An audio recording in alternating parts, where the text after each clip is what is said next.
I chose the night shift for money and for silence. Beneath the hospital in the radiotherapy bunker, there was a ward that had been closed for years. I was the new watchman, and they gave me the keys to that area just for protocol.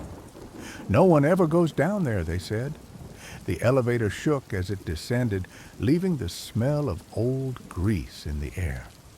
When the doors opened, a concrete hallway swallowed me. The ceiling was sweating. The air tasted of rust and brine, as if the sea was hidden behind the walls. My task was simple. Check that the fire extinguishers weren't expired, run the generator for a minute, and confirm that the sealed doors were still sealed.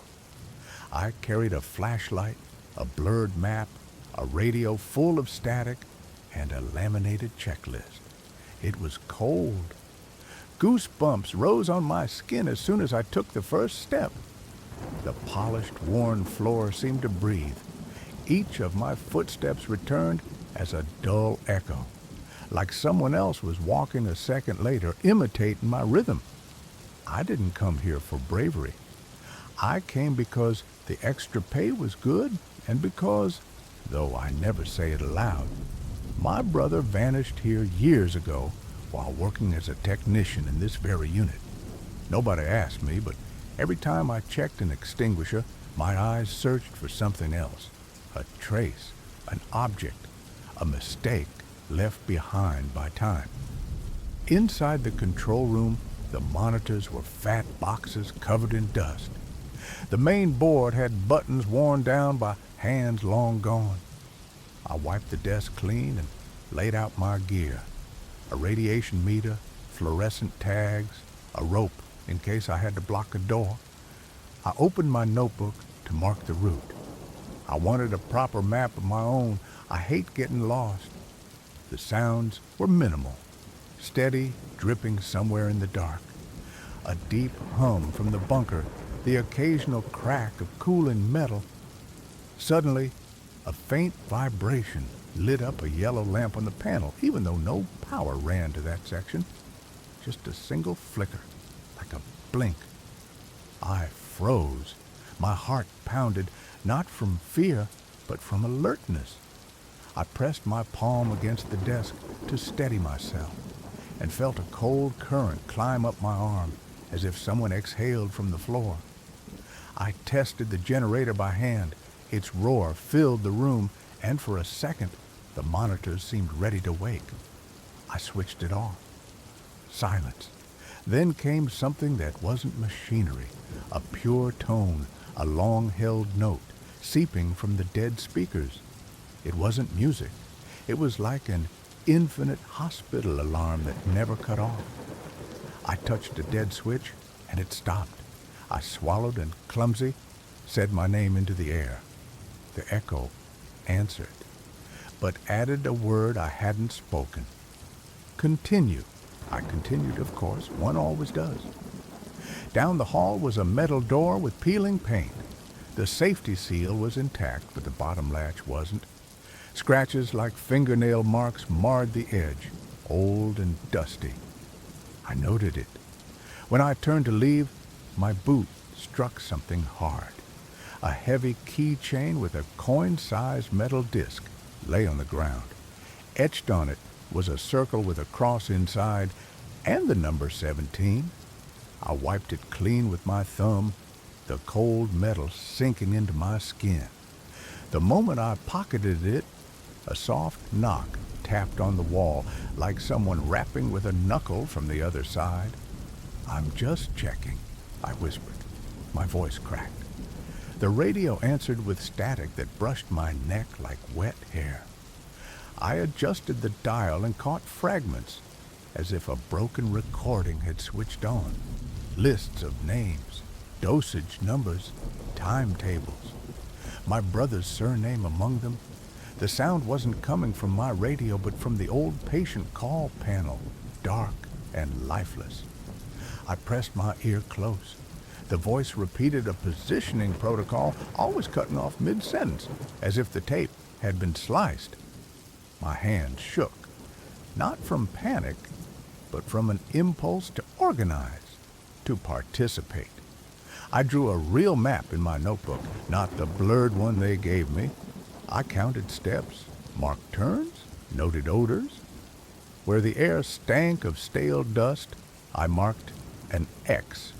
Where the dripping sounded lower, I drew an arrow. And where the panel had flickered, I sketched the same circle with cross from the keychain. While writing, I felt faint pulses under my boots, like something huge was beating far below. Not an earthquake, a rhythm. At the deepest chamber stood a gurney with broken straps, and on the wall a lid screen cut with a crude human silhouette. On the floor, a device the size of an old pager buzzed once. I picked it up. Its dead screen flickered letters. POSIC. Adjust. Incidents 17. The same number. I held it, and murmurs spun around me like a swarm. Place. Align. Wait. Against reason, I restarted the generator. The ceiling light flickered. On the gurney, the silhouette sharpened into the shadow of a body that wasn't there. I adjusted the lead screen, turned the gurney's wheel, marked the floor with tape. Each action earned a response. A tap, a cold draft, a vibration. I felt certain, absurdly certain, that something wanted me to finish an interrupted task. Not a ritual with candle, a technical routine left undone. When I aligned the screen with my improvised mark, the ground's pulse stopped. The air held its breath with me. The pager gave a continuous tone, then died. The panel stopped flickering. The endless note in the speakers never returned. Only the distant drip remained. I leaned against the wall, sweat soaking me despite the cold. I don't know how long I stood there. Before leaving, I placed the keychain on the control desk beside my map. Yet my hand refused to let go.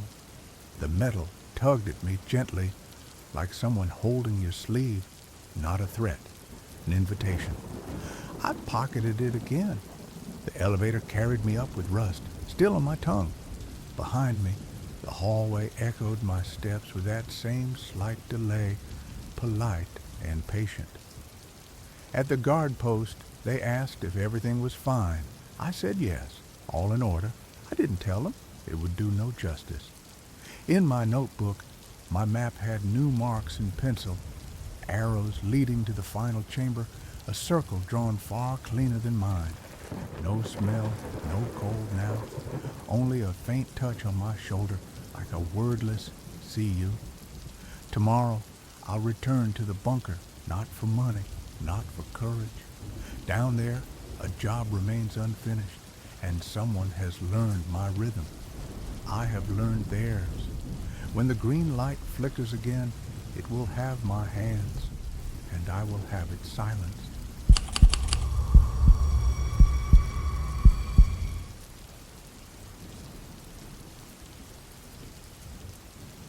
The mansion stood on the edge of the cliff, its windows staring out at the Black Sea. They had turned it into a small rehabilitation center years ago, but at night, nobody wanted to stay. They offered me the night watchman's job, with a room included. I accepted for the savings, and because the sea wind calms me. They said there was once a guard here who never left. He never missed a shift, never asked for rest. When part of the old wing burned down, they declared him dead. But on the staff list, his name kept showing up with full hours, as if he still clocked in. The main door creaked as I closed it. The smell of salt and wet wood came with me. The lobby floor sagged with soft boards. Its banister was splintered wood, and a ceiling lamp clicked like it was chewing air. The silence was heavy. In the long hallway, steady drips marked the rhythm from some pipe. Goosebumps rose on my arms, not from fear, just the cold of the sea sliding into my chest. My job was clear. Hourly rounds, check empty rooms, log any strange noise, keep the burned wings sealed, and monitor the old punch clock in the lobby. I set up my desk, coffee thermos, flashlight, notebook, radio, the heavy ring of keys. I began to sketch the halls in pencil, mapping stairways, double doors, lookouts, and dead ends. The mansion was the kind of house grown by patches, like a monster with too many seams. On my first round, the library reeked of mold, like rotten bread. I brushed my hand along warped books.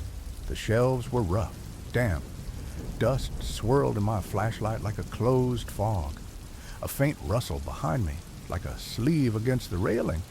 I turned slowly. Nothing. Only the trembling lamp's shadow on the wall. I laughed low, said my name aloud to break the tension.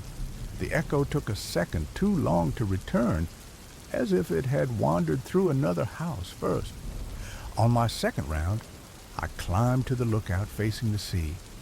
The windows were ice cold. The glass vibrated with each wave. The air tasted of algae and rusted metal. Then, on the floor beneath my boots, came a faint, rhythmic tap. I looked down. A hard stub of candle wax poked from between the boards. I touched it. It was warm. I pulled my hand back fast, heart hammering, throat tight. I don't run, though. I kept walking. The burned wings stank of wet ash. Cracks crawled up the walls. I touched a charred doorframe. The wood crumbled into dry powder in my palm. At the far end, I found the old control room. There the punch clock hung with its metal grimace. Below, a box of faded cards. Beside it, under a cloth, a small tape recorder, heavy, with big buttons and handwritten labels. Round 1, round 2, kitchen, storage. I pulled the cloth off. It smelled of old wires and rancid dust. I didn't come seeking ghosts. I came to work and save money, but I wanted to know why all the guards before me had quit so fast. The supervisor said it was the cold, the hours, the loneliness. I suspected something else. The house seemed hungry for routines, like it needed someone to walk its halls to keep from collapsing. I pressed play. The tape whirred with a groan. A muffled voice came through like underwater. Round, dining hall, door, closed. Then a long silence, the sound of fabric. Look out, window, open, close, now. I stopped it. I looked at the room's window. It was shut. I swallowed. The air turned thick with the smell of stale cigarettes, as if someone had just stubbed one out. Nobody smokes here. I opened and closed the window anyway, just to feel in control. The hinge hissed like a question. Back in the lobby, I punched in. The machine's pointer moved smoothly, though it wasn't plugged in.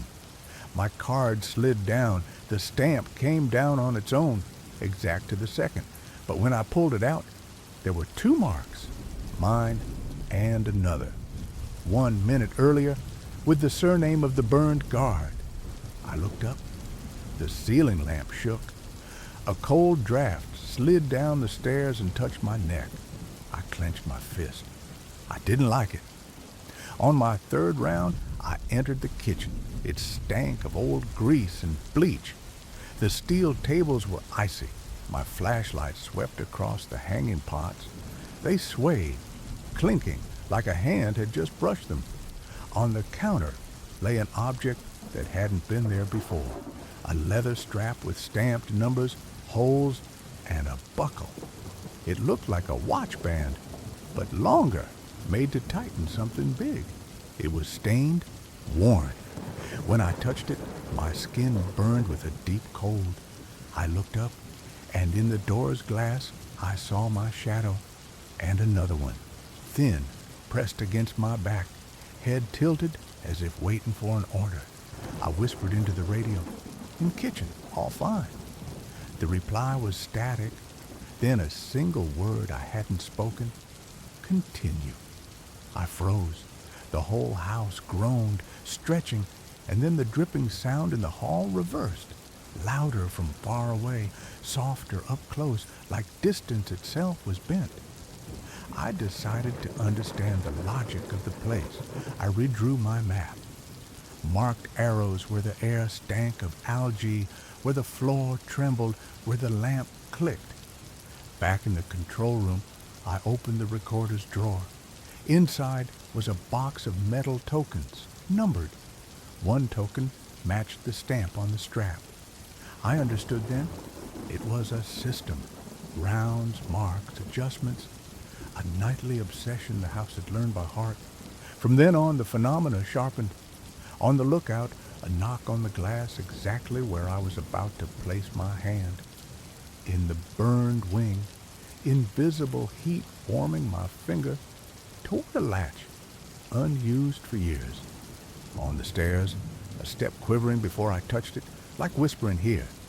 Each sign directed me, and I, though I wouldn't admit it, began to obey. I opened a door into a small windowless room. It smelled of stored clothes and old smoke. In the center sat a wooden bench. On the wall, nailed with thick spikes, was a panel carved with metal plates. Each plate bore a time slot.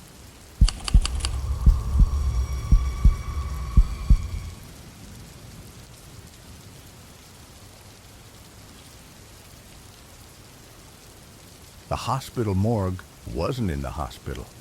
Years ago, they had set it up in the basements of an old slaughterhouse by the river.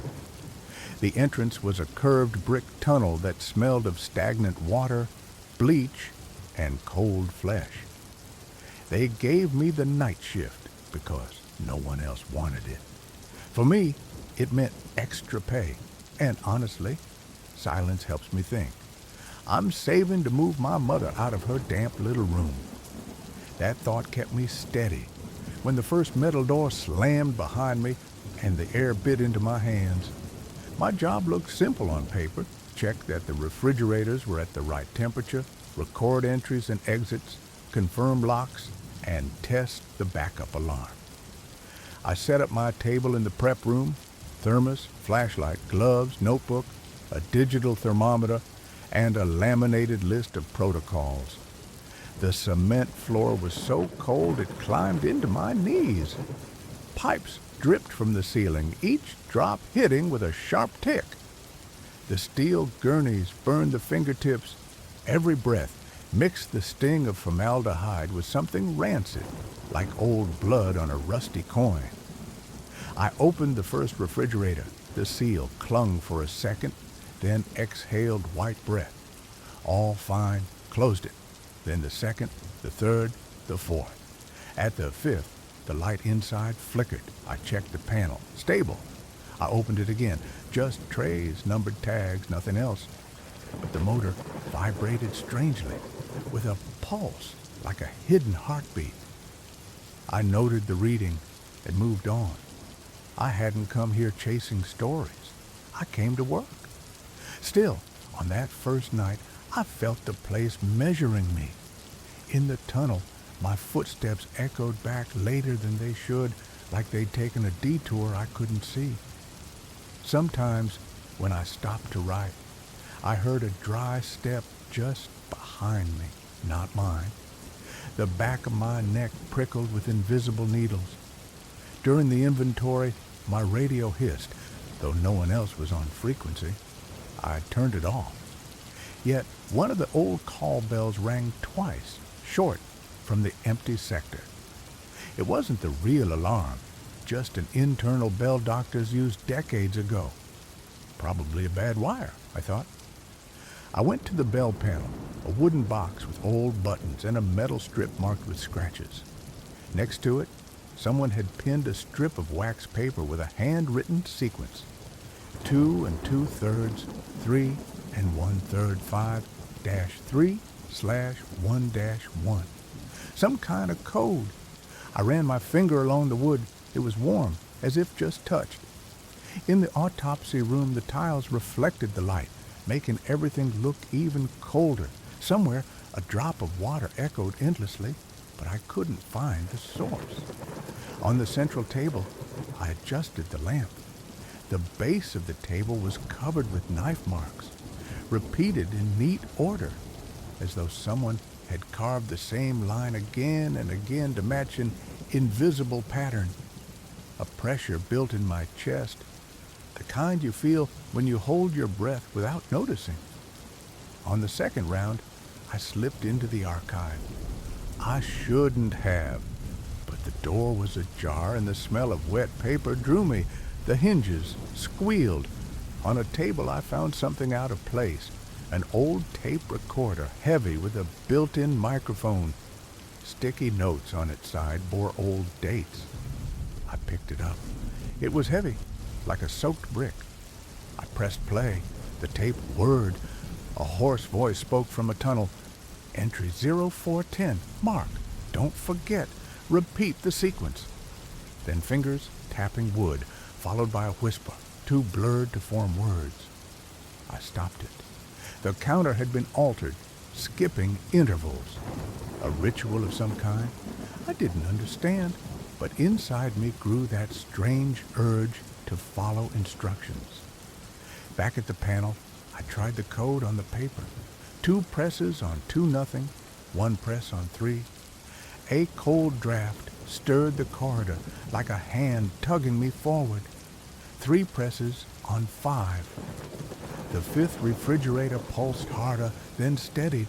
1 press on 1, the first bell clanged, and my radio lit up green even though it was off.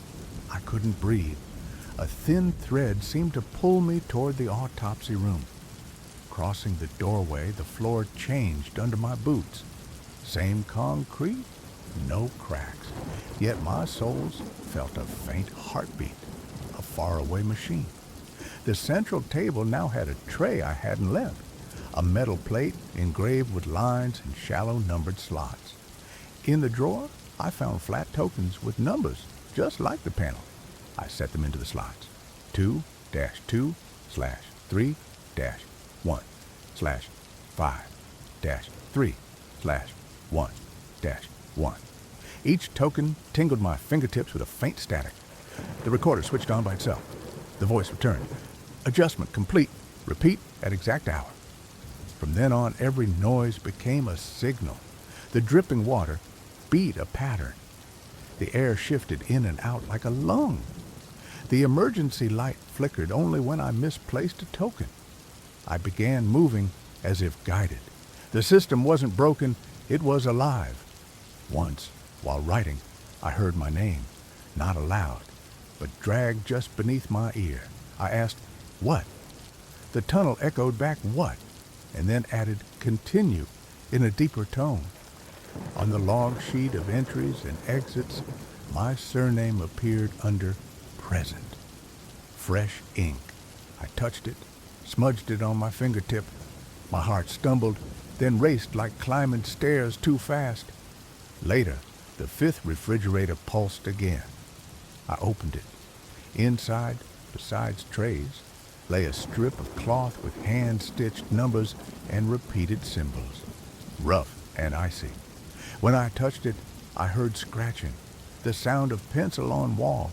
I turned. New marks had appeared, fine cuts counting nights. I leaned close. The wall seemed to breathe, or maybe it was my breath reflected back. The pencil scraped again, marking the exact spot where my hand had landed. I didn't run. I wasn't brave. I simply began to work with it. I pressed the bell code, placed tokens, noted temperatures that shifted by half a degree with each action. The recorder muttered fragments. Repeat, fit, close. The air vibrated low, seeping into my bones, keeping me tense, focused. Near dawn, I tested the backup lights. Darkness swallowed the tunnel, lit only by cold blue lamps. The autopsy room gleamed like ice. The radio lit its lamp, but spoke no words. The metal plate glowed faintly, not from my flashlight, but from itself. From the back, one gurney rolled forward 2 inches, squeaking. It wasn't a scare, it was a request. "Bring this here." I obeyed. The floor stopped pulsing. The dripping water tapped 4 beats and went silent. I clocked out in the tunnel. The machine stamped my card, but not just mine. There were 2 marks. One was mine. The other was a minute earlier, signed by the doctor who once worked these basements. I rubbed my frozen hands. In the door's glass I saw my silhouette, and pressed against my shoulder another, thin head, slightly tilted. I'm not telling this for pleasure. I write it to remember. Since that night, the sequence repeats, but never the same. Sometimes the dripping counts different. Sometimes the bells change order. I follow. He follows. We never speak. He clocks in a minute before me, checks the bells, tends the tokens. I follow a minute after. Together, we keep the night steady, like 2 hands holding a fragile bridge. When the river presses against the walls and the emergency light flickers, I don't feel alone. There's work being done, a craft you won't find in manuals. As long as the panel responds to our touch, we'll keep working in silence, exactly 1 minute apart.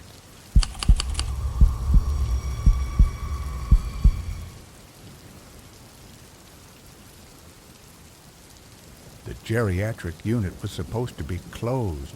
Too old, too expensive to maintain, too many empty rooms.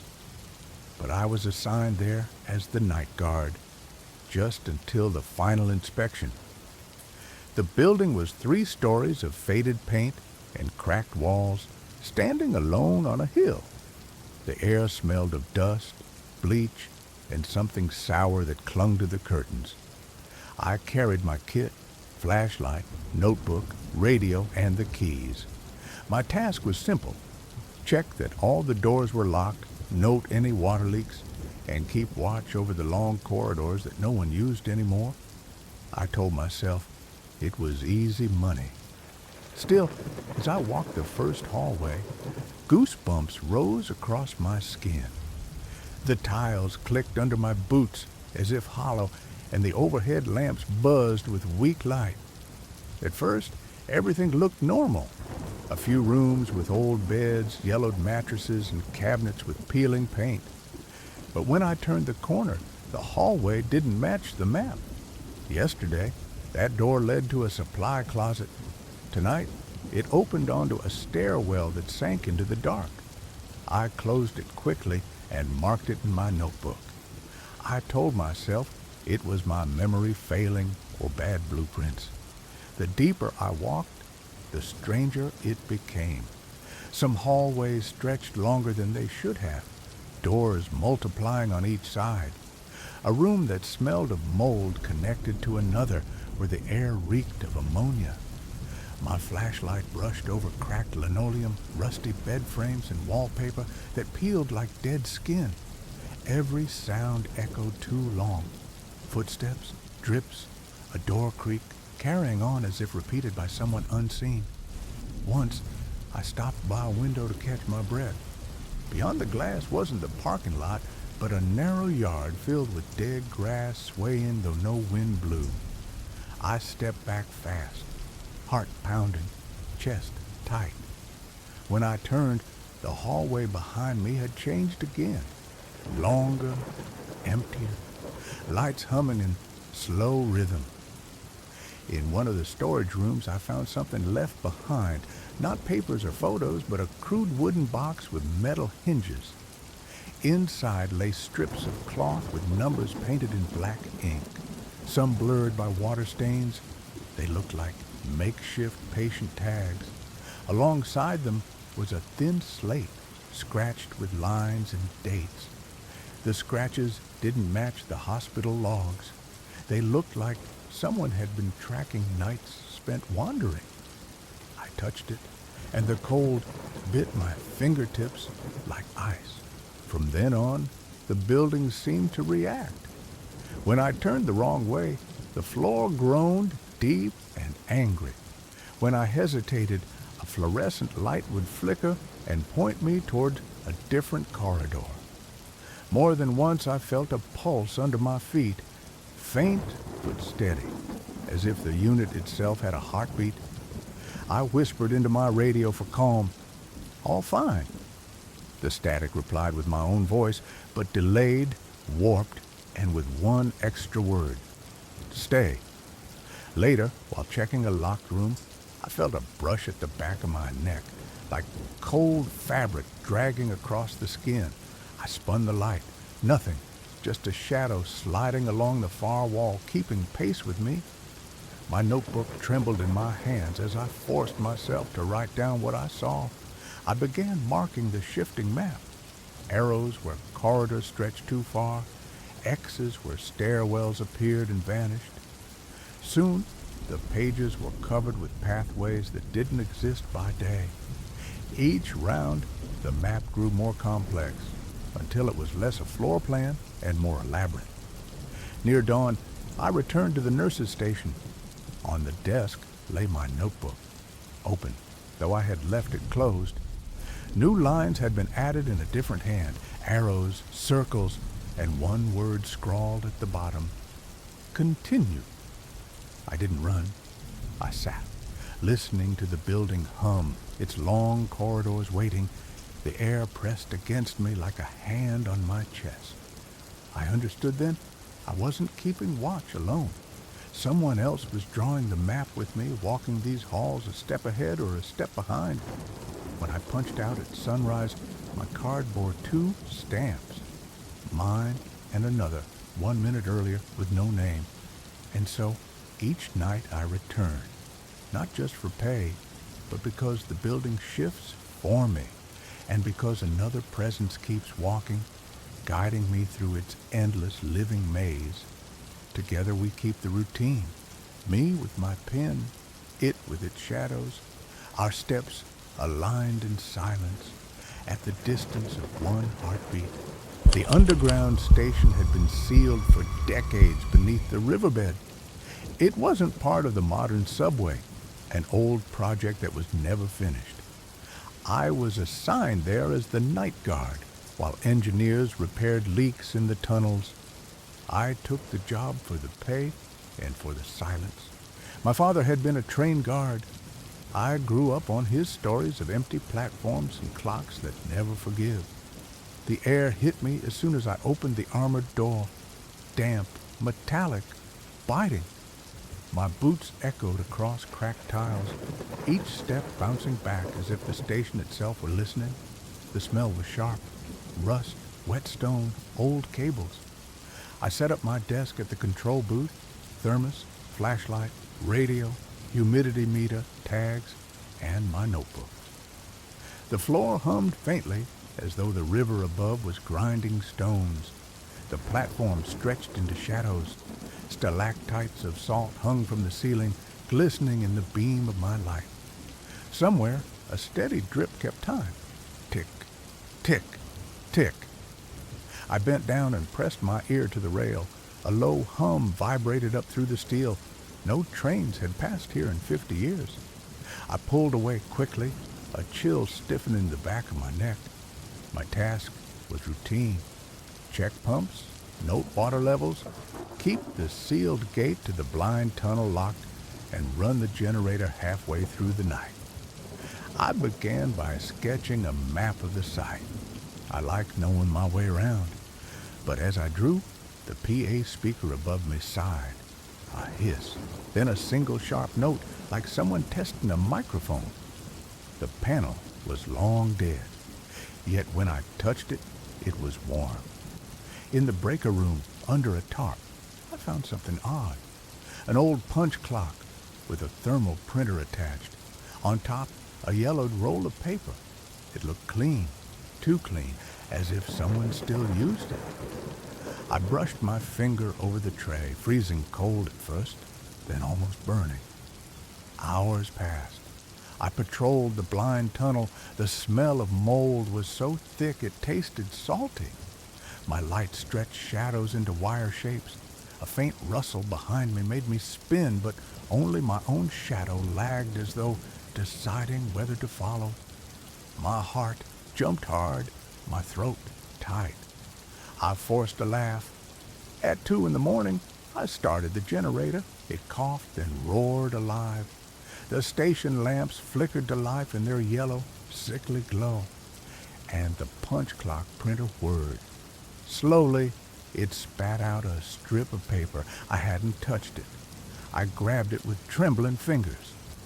My name was on it, the exact hour, and an instruction. Start generator 2 o'clock. Check leaks, corridor 3. You will hear 3 knocks. I looked at my watch. 2 o'clock sharp. And then it happened.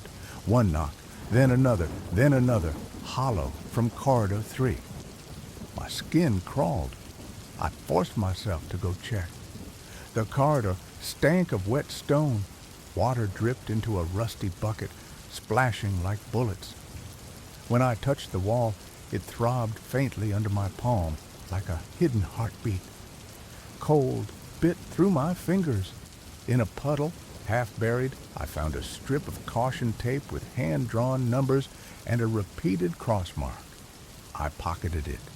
Back at the booth, the printer rolled again. Attach tape to gate. Open 10 seconds. Do not look inside. I hesitated. The chair I sat on was warm, as though someone had just left it. Against reason, I obeyed. I fixed the tape to the iron wheel and counted aloud. At 4 seconds, the tunnel exhaled stale air that reeked of river water and rust. At 8, a flash of white glimmered deep in the dark. At 10, I slammed it shut. My radio crackled. A voice dragged through static. Not words, just the distant roar of a passing train. I pressed my hand to the cold wheel. It pulsed once beneath my palm. The printer spat another strip. Alongside it lay a thin plastic template like a transparent ruler with slits. When I lined it over the paper, hidden words connected. Continue, mark, change, now. I tested it. When I aligned the right way, the hum in the rails rose half a note, as if approving. Wrong, and the sound dropped heavy and sour. The station was teaching me. From then on, everything became a code. 3 taps on the railing made the PA sigh and quiet down. Starting the generator with my left hand gave no response. With the right, the printer spat another slip. This time marked 5 minutes into the future. Once it warned me, do not take another step. I froze. A dark stain spread on the floor a finger's width in front of my boot. I stepped back. The stain vanished. In the wall of the platform, new grooves appeared, carved like notches counting time. I touched them. They numbed my fingers with cold. When I whispered, "Who?" the echo returned, repeating "who" and adding "continue" in a deeper voice. Later, rummaging through drawers, I found another device, a tape counter with a thin strip of perforated paper. When I pulled it, the holes lined up with the plastic template, forming routes. Gate, corridor 3, ramp, platform, booth. A perfect night patrol, unfinished. From then on, I moved without hesitation. A brush of cold cloth on my neck warned me when I strayed. A pressure on my chest pushed me when I slowed. The hum of the rails sang notes guiding my steps, and the printer predicted, always a little ahead, what I would see. A flash, a knock, a whisper of steam by my ear. Near dawn, the machine spat its last slip. Close. Leave the template. Clock out. I did. Shut the generator. The lights died. Only the dim blue lamps remained. I punched my card. The clock stamped twice. My name and another mark, 1 minute before. The name erased. In the glass of the booth door, I saw myself. And at my shoulder, another figure, thin, head tilted, silent. I pocketed the strip of caution tape. Cold burned against my skin. I didn't show it to anyone. I could say I come back for the money. But that isn't true. Down there, someone always clocks in a minute before me, tests the rails, checks the leaks. Together, we keep the station alive. one of us with paper slips, the other with whispers. When the printer rolls again, already marked with my name in the future, I will be ready.